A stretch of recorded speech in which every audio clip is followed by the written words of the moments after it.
Chasiv Yar is nearest city to Bakhmut. Situation here is getting worse. Every day Russian army shells the city. We know that about 1,000 people still live here.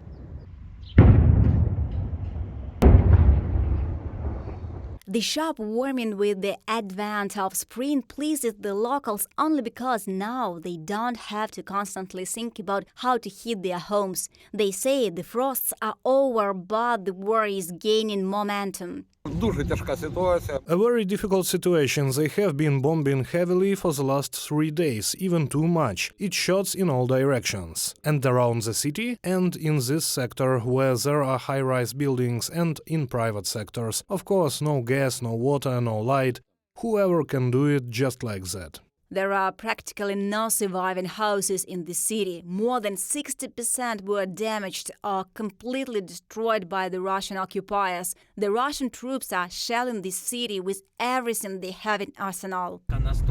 Here's another crater, another broken house. It wasn't like this before. Now Chasiv Yar looks worse than Bakhmut at the beginning of the year. Polish volunteer Piotr is not the first time in the city. He usually brings people here food and household chemicals, and on the way back he persuades them to evacuate. Do you want to live with us now? Well, we'll find you a place. We can pick you all up right now.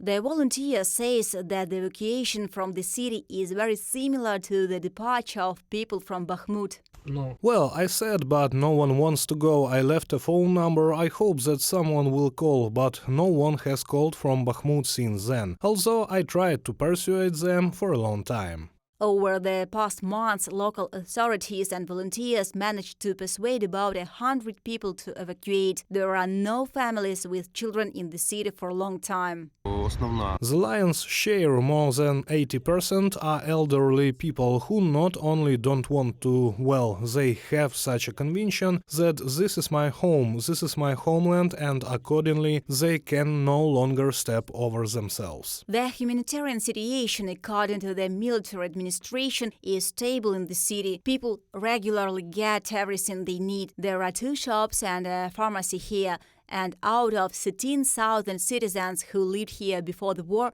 about 1,000 residents remains under constant Russia shelling. Reported by Aliona Hramova, UATV News.